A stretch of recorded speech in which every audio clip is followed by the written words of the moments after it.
교회를 다닌다는 것, 교회의 일원이 된다는 것은 단순히 예배에 참석하는 것 이상입니다.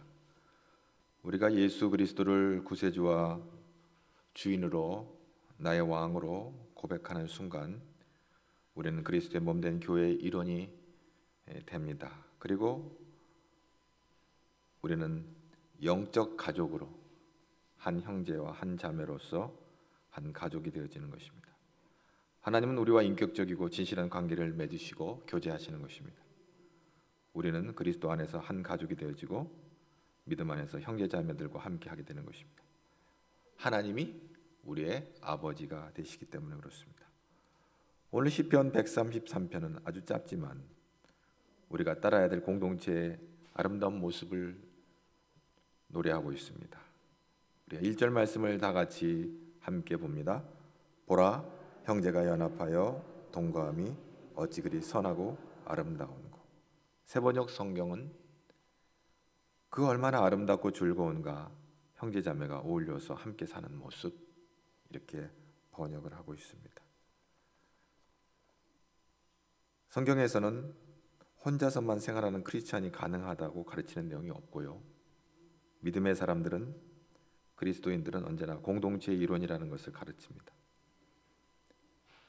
하나님께서 아담을 만드시고 그런 말씀하십니다. 창세기 2장 18절에 남자가 혼자 있는 것이 좋지 않으니 그를 돕는 사람 곧 그에게 알맞은 짝을 만들어 주겠다는 그런 말씀을 해주시죠. 혼자 사는 것이 좋지 않다. 이 좋지 않다는 것은 나쁘다라는 의미가 아닙니다. 완성되지 않았다, 미완성이다, 그런 말입니다. 그래서 하와를 만들어서 주셔서 최초의 가정이 이제 공동체가 이루어지게 되는데요. 그러나 이 가정은 하나님의 말씀에 불순종함으로 깨집니다. 평화의 에덴 동산에서 추방당하게 되어집니다. 또 하나의 가정이 등장합니다. 룻기에 등장하는 나오미와 룻이라고 하는 등장인물이 나오는데요. 예루살렘에 흉년이 들어서 베들레헴에서 베들레헴에 흉년이 들어서 엘리멜렉이 그의 아내 나오미와 모압 지방으로 이주를 하게 되어집니다.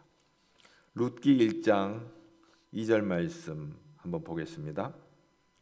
그 사람의 이름은 엘리멜렉이요 그의 아내 이름은 나오미요 그의 두 아들의 이름은 말론과 기련이니 유다 베들레헴 에브라 사람들이더라. 그들이 모압 지방에 들어가서 거기 살더니 3절 나오미의 남편 엘리멜렉이 죽고 나오미와 그의 두 아들이 남았으며 그들은 모압 4절 그들은 모압 여자 중에서 그들의 아내를 맞이하였는데 하나의 이름은 오르빠요 하나의 이름은 룻이더라. 그들이 거기에서 거주한 지 10년쯤에 5절 말론과 기련 두 사람이 다 죽고 그 여인은 두 아들과 남편이 뒤에 남았더라. 한마디로 세 여자가 과부가 되어버렸어요. 시어머니 나오미도 그랬고 두 며느리 오르빠와 룻도 그렇게 되었습니다. 그래서 시어머니가 다시 고향으로 돌아갈 계획을 갖고 며느리들에게 이제 각자 헤어져서 새 출발하도록 권면을 합니다. 그때 며느리 오르바는 울면서 헤어지고 며느리 룻은 끝까지 시어머니 나오미를 따라옵니다. 14절 말씀입니다. 룻기 1장 14절 보겠습니다. 그들이 소리를 높여 다시 울더니 오르바는 그의 시어머니에게 입맞추되 룻은 그를 붙쫓았더라. 그러면 여기서 그 오르바는 굿바이 키스를 하고 이제 시어머니를 떠나갑니다. 근데 룻은 끝까지 나오미를 붙잡게 되는데 붙쫓았더라. 그를 붙쫓았더라 그랬습니다. 그래서 16절에 시어머니가 룻에게 말합니다. 16절 말씀입니다. 룻이 이르되 내게 어머니를 따지 말 돌아가라 강권하지 마옵소서. 어머니께서 가시는 곳에 나도 가고 어머니께서 머무시는 곳에 나도 머물겠나이다. 어머니의 백성이 나의 백성이 되고 어머니의 하나님이 나의 하나님이 되시니라. 참으로 놀라운 충성심과 효심을 보입니다. 여기서 붙쫓았더라. 달라붙다는 거예요. 연합, 굳게 결합하는 거예요. 밀착하는 거예요. 다바크, 뗄래야 뗄 수 없이 이게 긴밀하게 그 감정이 그리고 그 관계가 결합되는 것을 말합니다. 여러분, 종이와 종이 사이에 순간접착제를 붙이면 이게 잘 붙습니다. 이 결합된 종이를 띄워보려고 하면 띄어지지가 않습니다. 바로 그렇게 밀착된 관계를 다바크라고 말합니다. 결국은 함께 찢어져 버려요. 띄어지지를 않아요. 우리는 늘 흔히 쓰는 말 중에 살아도 같이 살고 죽어도 같이 죽는 관계, 그게 바로 다바크입니다. 로마서 6장 5절에 보면 그런 말씀이 있습니다. 만일 우리가 그의 죽으심과 같은 모양으로 연합한 자가 되었으면 또한 그의 부활과 같은 모양으로 연합한 자도 되리라. 만일 우리가 그리스도와 함께 죽었으면 또한 그와 함께 살 줄을 믿노니, 그리스도와 함께 살고 그리스도와 함께 죽는 것, 바로 그 연합. 이 헬라어에서는 심피토스라는데 로마서 6장 5절에 딱 형용사로 이게 한 번 딱 쓰여지는답니다. 이 연합된 예수 그리스도 한 번 결합되면 우리는 영원히 하나님의 구원에 참여하는 복을 누리게 되는 줄로 믿습니다. 뗄래야 뗄 수 없는 이 연합된 관계 속에서 우리는 영원한 하나님의 나라에 들어가는 것입니다. 결국 룻이 시어머니 나오미를 붙쫓았더라. 그게 연합함으로 말미암아 그의 태에서 다윗이 나왔고, 이제 다윗의 할아버지죠, 오벳, 그 다음에 다윗의 아버지가 이세, 그리고 다윗으로 이어지고 그 다윗의 가문에서 예수 그리스도가 탄생하게 된 것입니다. 그래서 이 룻은 예수님의 조상이 된 것이죠. 연합한다. 로마서 6장 5절에 만일 우리가 그의 죽으신 것 같은 모양으로 연합한 자가 되었으면 또한 그의 부활 같은 모양으로 연합한 자가 되리라. 그리스도와 함께 죽고 또 그리스도의 부활에 참여하게 된다. 연합할 때, 사실 연합한다는 이 말은 본래 원예 용어로 접붙인다라는 뜻도 갖고 있습니다. 한 나무에 다른 나무를 접붙이면 원나무의 모든 것을 공급받고 또 동일하게 되어지는 것입니다. 원나무의 품종으로 변화가 되어져요. 그러니까 죄 가운데 살던 인간의 영혼이 예수님에게 접붙여지면 죄는 끊어지고 영적인 생명을 얻어 새로운 삶을 살게 되는 신비로운 연합이 이루어지는 것입니다.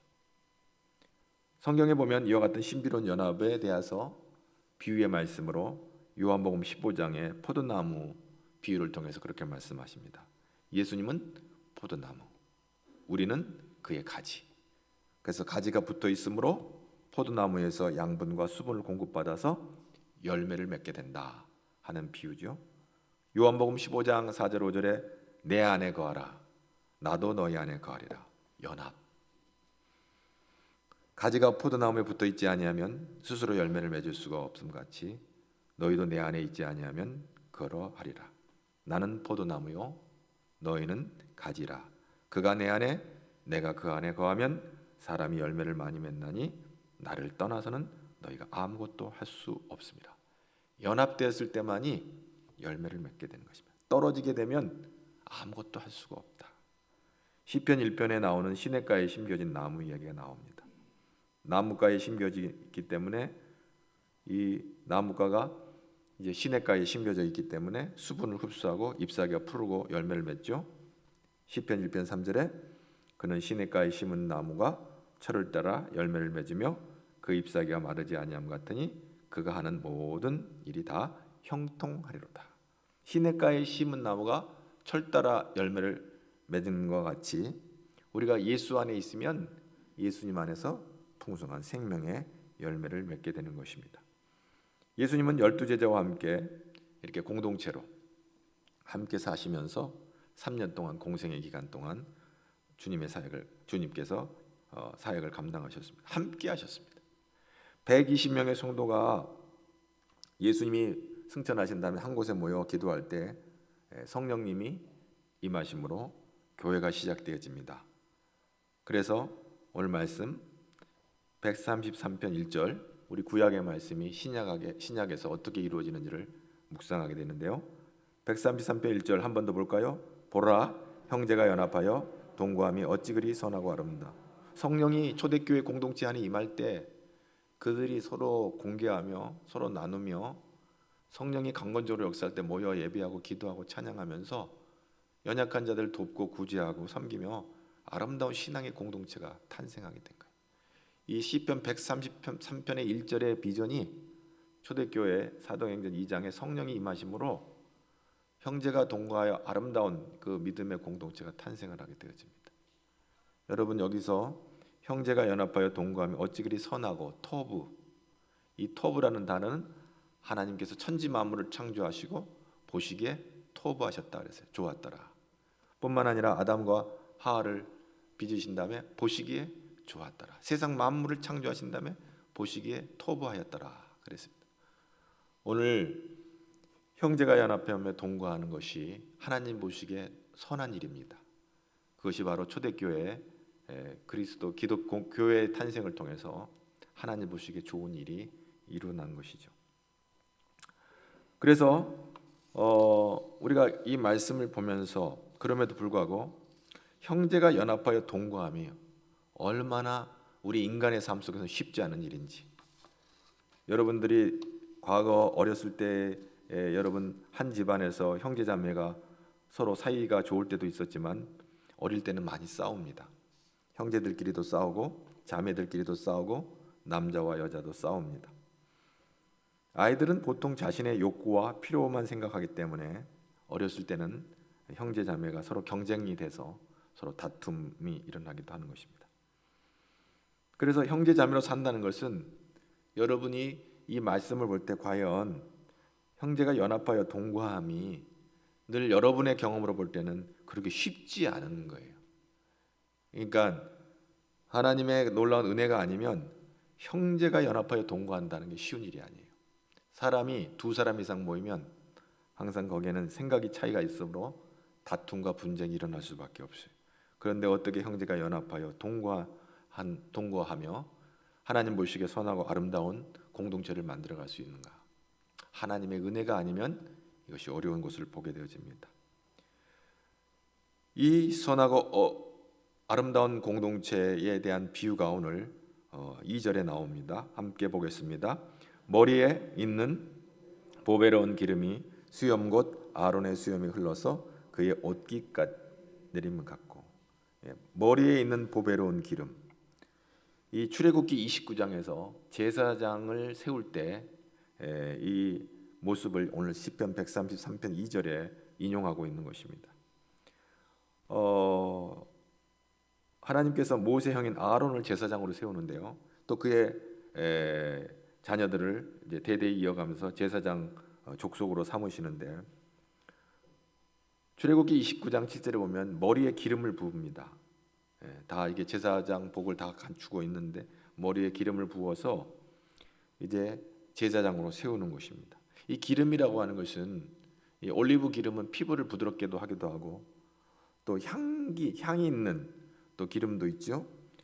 이 기름을 붓는 의미가 뭐예요? 기름 부음을 통해서 구별시키는 거죠. 제사장으로 표시하는 것을 기름으로 하는 거예요. 그런데 이 공동체가 머리에 있는 보배로운 기름이 수염 곧 아론의 수염이 흘러서 그의 옷깃까지 내린 같이, 제사장이 세워질 때 이렇게 기름을 이렇게 붓는 것 같이 형제가 연합함에 대해서 이렇게 비유를 하고 있는데, 이것이 무엇을 의미하는 것이에요? 서로를 기름 부음을 받는 제사장으로 섬기는 겁니다. 서로를 바라볼 때 그렇게 하나님께서 기름 부으시는 존재로 볼 때 이 기름으로 부어주신 이 구별되어진 이 공동체 안에서 하나님 보시기에 아름다운 일이 일어나는 것입니다. 요한 1서 2장 27절에 보면 너희는 주께 받은 바 기름 부음이 너희 안에 거하나니 아무도 너희를 가르칠 필요가 없고 오직 그의 기름 부음이 그 모든 것을 너희에게 가르치며 또 참되고 거짓이 없으니 너희를 가르치신 그대로 주 안에 거하라. 기름이 부어질 때, 성령의 기름이 우리 공동체 안에 부어질 때 형제가 연합하여 동거하는 아름다운 역사가 성령의 도우심으로 말미암아 이루어지는 줄로 믿습니다. 요한복음 14장 26절에 보혜사 곧 아버지께서 내 이름으로 보내실 성령 그가 너희에게 모든 것을 가르치고 내가 너희에게 말한 모든 것을 생각나게 하시리라.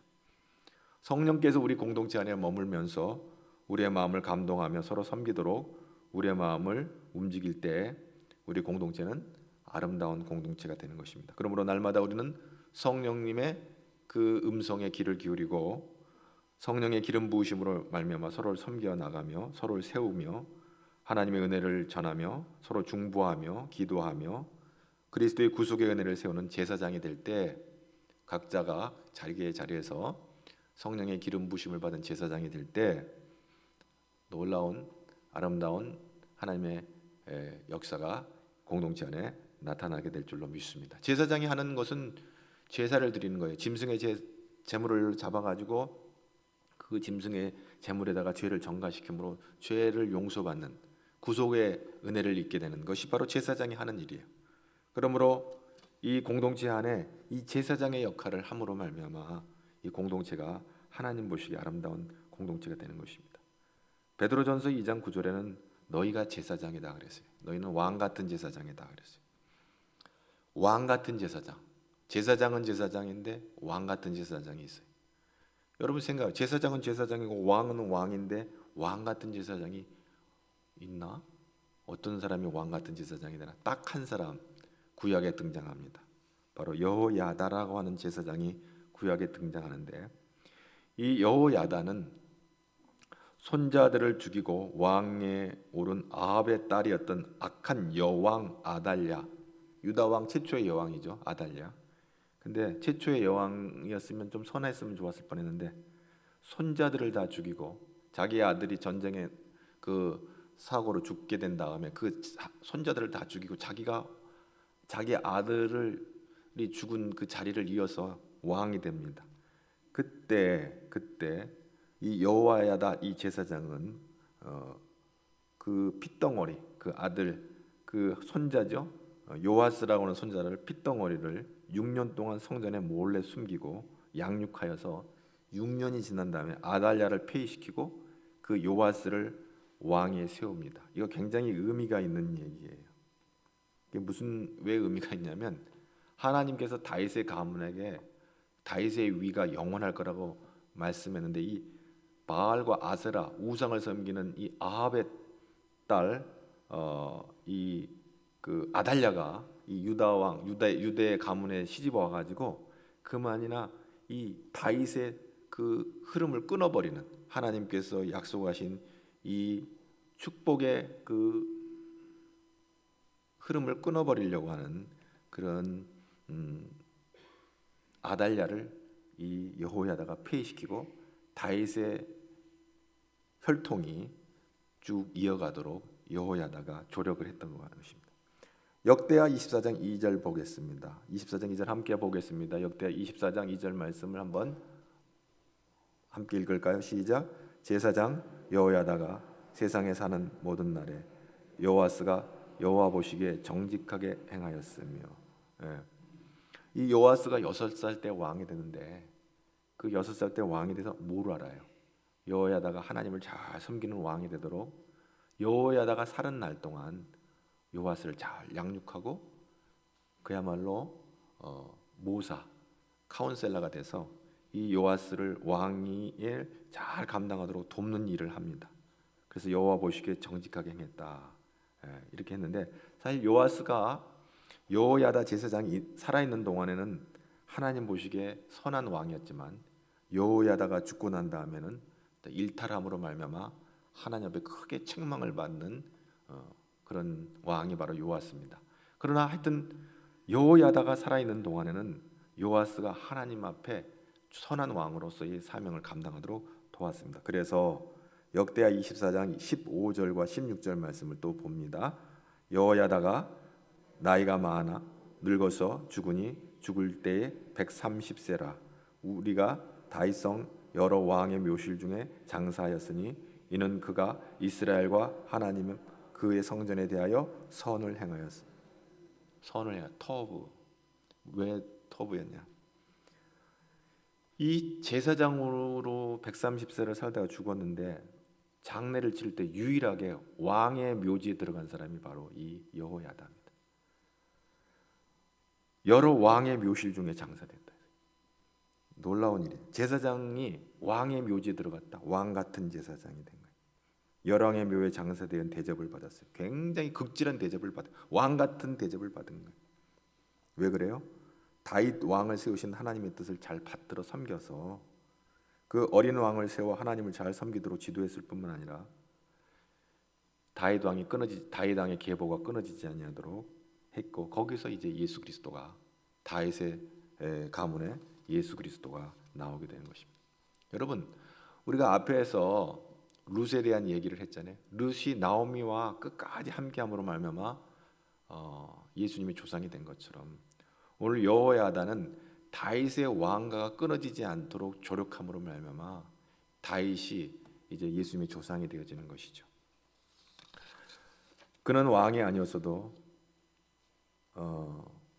참으로 이 놀라운 영광에 참여하게 된 것은 다윗의 자손 예수 그리스도의 계보가 끊어지지 않도록 하나님의 뜻을 성취했기 때문에 그러한 대접을 받게 된 것입니다. 오늘의 제사장들은 바로 그리스도인들입니다. 예수님 안에 거하는 자입니다. 그러므로 우리가 예수님 안에서 서로가 하나 될 때 하나님 보시기에 선하고 아름다운 역사가 일어나는 것입니다. 여러분, 오늘 우리 주께서 우리에게 말합니다. 너희들은 제사장이라고 말합니다. 그러므로 우리는 예수 안에 있을 때, 대제사장 되신 예수 그리스도 안에 있을 때 우리의 모든 죄가 소멸되어지고 우리는 제사장으로서 모든 형제자매가 서로 섬기면서 오늘 하나님 앞에서의 그 제사장의 직분을 감당해야 되는 것입니다. 에베소서 4장 3절에 보면 평안에 매는 줄로 성령이 하나 되게 하심을 힘써 지키라 그랬습니다. 몸도 하나요 성령도 한 분이시니 이와 같이 너희가 부르심의 한 소망 안에 부르심을 받았느니라. 11절에 보면 어떤 사람은 사도로, 어떤 사람은 선지자로, 어떤 사람은 복음 전한 자로, 어떤 사람은 목사로, 어떤 사람은 교사로, 이는 성도들을 온전하게 하여 봉사일을 하게 하며 그리스도의 몸을 세우게 하려 하심이라. 우리가 다 하나님의 아들을 믿는 것과 아는 일에 하나가 되어 온전한 사람을 이루어 그리스도의 장성한 분량에 충만까지 이르리니.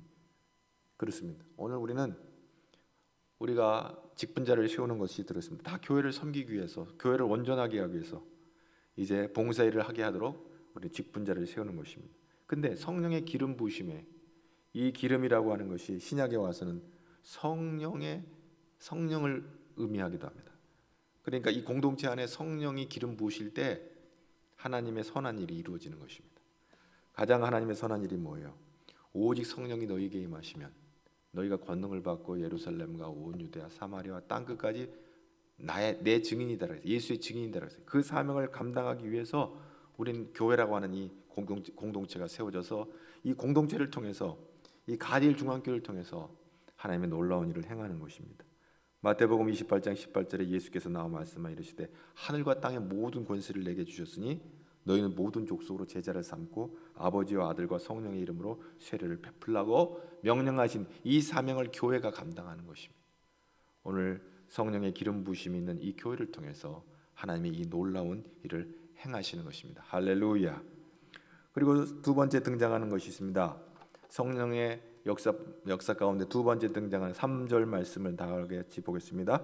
헬몬의 이슬이 시온의 산들에 내린각 거기서 여호와께서 복을 명령하셨으니 곧 영생이라. 오늘 두 번째 공동체에 대한 표현이 헐몬의 이슬이 시온 산들에 내려갔다고 했습니다. 헐몬산은 어디냐면 이스라엘 북쪽 레바논 산맥에 속해 있는 높이가 한 2,700m 되는 그런 높은 산입니다. 자, 생각을 해보세요. 우리가 생각할 때 우리는 저 백두산을 생각하면 돼요. 팔레스틴의 북쪽인 헐몬산이 있다면 우리의 북쪽에는 백두산이 있어요. 그 높은 산에서 이슬이 굉장히 많이 내립니다. 아침에 일어나면 사방에 온통 젖을 정도로 헐몬의 거지대에 새벽마다 엄청난 이슬이 내리는데 그것이 시온산들에 내린다고 했습니다. 헐몬산은 이스라엘 북쪽에 있고 시온산은 유대지방 예루살렘에 있어요. 멀리 떨어져 있어요. 저 북쪽에 있는 헐몬산에 내린 이슬이 어떻게 저 남쪽에 있는 예루살렘에 내린다는 말일까요? 이건 아주 시적인 표현이거든요. 이 말씀 속에 담겨진 뜻은 건조하고 황량한 유대 땅에 예루살렘에 풍성한 이슬이 내린다니까, 헐몬의 이슬이 내린 것 같이 이삭이 야곱에게 축복합니다. 창세기 27장 28절에 이삭이 이제 세상 떠나기 전에 아들에게 축복하는 거예요. 뭐라고 축복하냐면 하나님은 하늘의 이슬과 땅의 기름짐이며 풍성한 곡식과 포도주를 내게 주시기를 원하노라. 아멘. 여러분, 이 아버지가 아들에게 축복하는 거예요. 이삭이 세상을 떠나면서 야곱에게 축복했어요. 하나님 하늘의 이슬과 땅의 기름짐이며 풍성한 곡식과 포도주를 내게 주시기를 원한다. 이건 육적이고 영적인 축복이 담겨져 있는 거예요. 호세아서 14장 5절에 호세아 선지자를 통해서 하나님이 어떻게 또 말씀하시냐면 하나님이 내가 이스라엘에게 이슬과 같으리니. 여기서 이스라엘은 야곱의 이름이기도 해요. 내가 이스라엘에게 이슬과 같으리니. 야곱의 12아들이 이스라엘이 되었잖아요.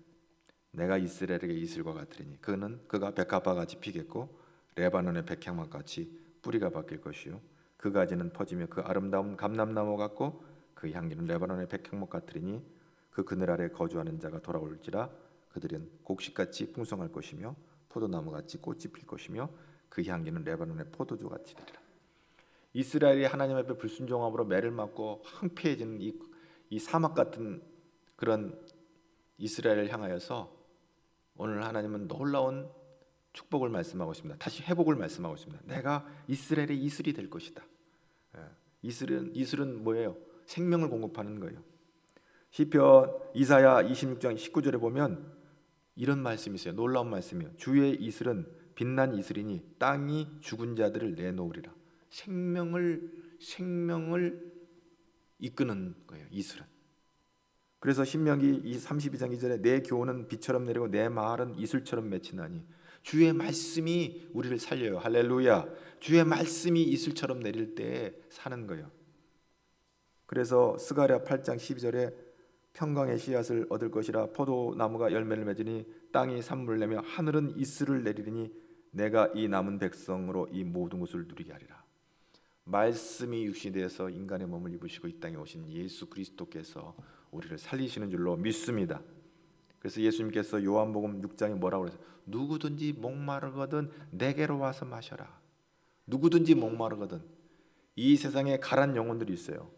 하나님의 구원에 참여하지 못하고 가란 영혼들이 있는데 누구든지 목마르거든 인생에 목마른 자는 내게로 오라. 내게 와서 마셔라. 그러면 산다. 할렐루야. 주님께서 사랑하시고 구원하는 사람들과 함께 공동체에 있을 때 새로운 생명이 공급되는데 그것이 기름과 이슬이에요. 기름과 이슬이에요. 성령의 역사하심인데 이것으로 인하여 공동체가 사는 거예요. 그러므로 우리 가디엘 중앙교회 안에 이 기름과 이슬이 충만할 때 우리가 살게 되는 줄로 믿습니다. 그래서 마지막 3절 말씀 한 번 더 읽어보겠습니다. 헐몬의 이슬이 시온의 산들에 내린 같이 거기서 영원 여호와께서 복을 명령하셨으니 곧 영생이라.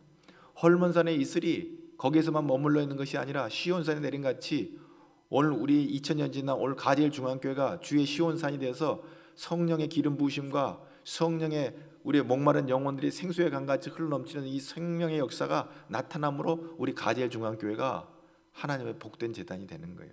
그리고 여호와께서 복을 명령하셨으니 영생이다. 이 시편의 마지막 부분은 선하고 즐거운 공동체의 삶이 영생의 자리인 것을 말씀하고 있는데요. 여러분, 천국은 죽어서만 가는 곳이 아니라 예수님을 믿는 시간부터 하늘나라로 이어지는 거예요. 그래서 오늘 시편 133편은 천국에 대한 힌트를 줍니다. 진정으로 그리스도 안에서 친밀한 교제, 성령의 기름 부으심과 그리고 놀라운 이슬 같은 생명이 말씀이 공급되어질 때 거기서 천국이 이루어지는 것입니다. 이 기름 부으심과 이슬은 우리 공동체를 즐겁게 하고 기쁘게 하는 것입니다. 거룩하게 하시고 생기를 불어넣으시는 이 생명의 역사가 우리 가디엘 중앙교회 안에서 풍성하게 임함으로 말미암아 하나님을 기쁘시게 하는 공동체가 되는 줄로 믿습니다. 여호와께서 복을 명하시니 곧 영생이라. 오늘 하나님께서 이 공동체 안에 영생을 약속하고 있는 것입니다. 로마서 5장 21절에 이런 말씀이 있습니다. 이는 죄가 사망에서 왕노릇한 것 같이 은혜도 또한 의로 말미암아 왕노릇하여 우리 주 예수 그리스도로 말미암아 영생에 이르게 하리라. 아멘. 아멘. 그렇습니다.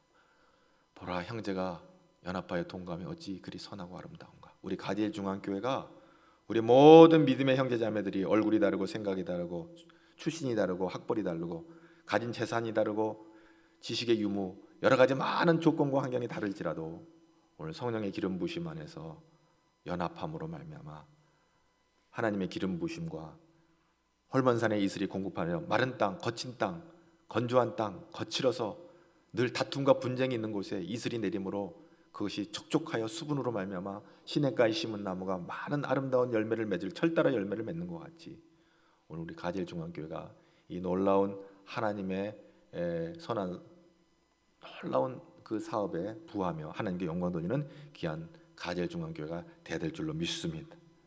그렇습니다. 구원은 개인적인 것이지만 공동체적인 것입니다. 구원은 나와 하나님과의 관계이지만 또 모든 성도들과의 관계 안에서 이 교회를 통해서 더 풍성해지는 것입니다. 오늘 우리가 가젤 중앙교회 성도가 된 것을 기뻐하고 우리가 주님 오시는 그날까지 주의 사명을 감당하는 주님 오시기 아름다운 형제가 연합하여 동거하는 아름다운 공동체로 우리 교회가 세워지기를 축복합니다. 오늘도 이 일을 위해서 우리가 장로의 직분 일꾼을 세우는데 우리가 기쁜 마음으로 동참해서 하나님의 귀한 일꾼들이 세워져서 우리 교회가 더욱더 든든히 서가서 보라 형제가 다투고 분쟁하는 것이 아니라 서로 섬기고 협력하여 위로부터 내리시는 성령의 기름 부심과 생명의 말씀의 공급으로 인하여 생기가 도는 그런 공동체 가젤 중앙교회를 보라 얼마나 아름답고 귀한가. 오늘 말씀에 선하고 아름답다 주께서 이렇게 말씀하시는 하나님 보시기에 토부 보시기에 좋았다라 하는 우리 가젤 중앙교회가 되도록 우리가 서로 섬기며 기도하는 저와 여러분 되기를 주님의 이름으로 축복합니다. 하나님 감사합니다. 보라 형제가 연합하여 동거하며 어찌 그리 선하고 아름다운고. 성령의 기름 부으심과 말씀의 생수가 우리 안에 공급됨으로 말미암아 우리 교회가 더욱더 풍성해지게 하여 주시고 하나님 롯이 나오미를 붙쫓음으로 말미암아 예수님의 조상이 된 것처럼 여호야다가 다윗의 혈통이 끊어지는 것을 생명을 걸고 요아스 왕을 세워 모든 우상을 척결하고 하나님의 말씀에 그 다윗의 가문이 이어가도록 협력함으로 그가 왕같은 제사장이 된 것처럼 오늘 우리는 예수 그리스도를 땅끝까지 전함으로 주를 알지 못한 영혼들에게 복음을 전함으로 말미암아 왕같은 제사장으로 주님 앞에 서는 우리 모두가 되도록 복을 내려 주옵소서. 우리 가디엘 성도들은 왕같은 제사장들이 되게 하여 주셔서 서로를 섬기며 아버지 품고 주의 복음을 땅끝까지 증거함으로 하나님 나라를 이루어가는 모든 믿음의 백성들로 삼아 주시옵소서. 예수님 이름으로 기도하옵나이다. 아멘.